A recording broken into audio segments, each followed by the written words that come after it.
Ya, pemirsa, Presiden Prabowo Subianto melakukan penandatanganan Inpres terkait pembangunan Pulau Enggano di Bengkulu. Penandatanganan dilakukan menindaklanjuti pengelolaan dan penataan administrasi pulau-pulau di Indonesia, termasuk Pulau Enggano yang terisolasi akibat pendangkalan laut.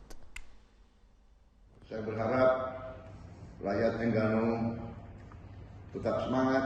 Kita akan terus bantu dan mendorong pembangunan di Enggano.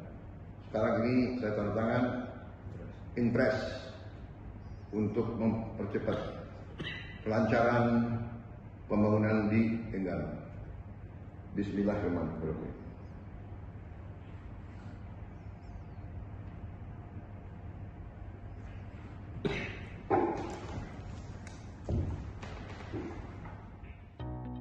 Penandatanganan Inpres dilakukan di hadapan Wakil Ketua DPR, Menteri Sekretaris Negara, dan Sekretaris Kabinet. Dengan penandatanganan Inpres oleh Presiden Prabowo, diharapkan tata kelola Pulau Enggano di Kabupaten Bengkulu Utara bisa segera teratasi, sehingga terwujud percepatan pembangunan serta pemulihan ekonomi di Pulau Enggano.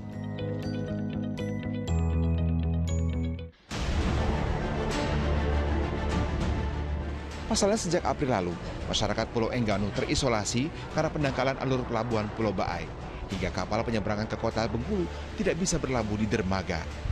Sementara pelabuhan itu adalah satu-satunya penghubung jalur laut dengan kota Bengkulu. Selama ini pengerukan dengan alat berat juga berjalan lamban. Dampaknya, masyarakat Enggano tak bisa menjual hasil pertanian dan usaha mereka ke Bengkulu. Mereka juga sulit mendapat bahan komoditas pokok hingga akses kesehatan.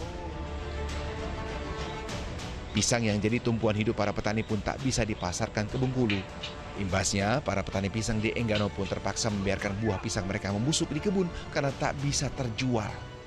Sangat lumpuh ekonomi di Enggano dikarenakan hasil pisang petani itu yang menjadi andalan kehidupan masyarakat Enggano itu tidak bisa terjual ke Bengkulu atau tidak bisa dibawa ke Bengkulu.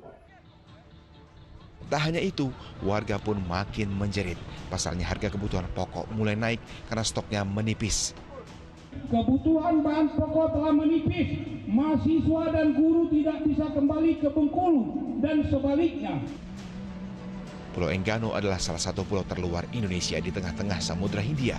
Lokasinya sekitar 156 km dari ibu kota Bengkulu atau sekitar 12 jam berlayar. Karena gelombang laut yang berbahaya, pulau ini hanya bisa diakses dengan kapal penyeberangan dan bukan kapal-kapal kecil nelayan. Meski transportasi udara berupa pesawat perintis masih beroperasi setiap 2 minggu sekali, kapasitas masih terbatas baik untuk penumpang maupun barang. Warga Enggano berharap pengerukan pendangkalan alur pelabuhan Pulau Baai bisa cepat tuntas. Tim Liputan melaporkan.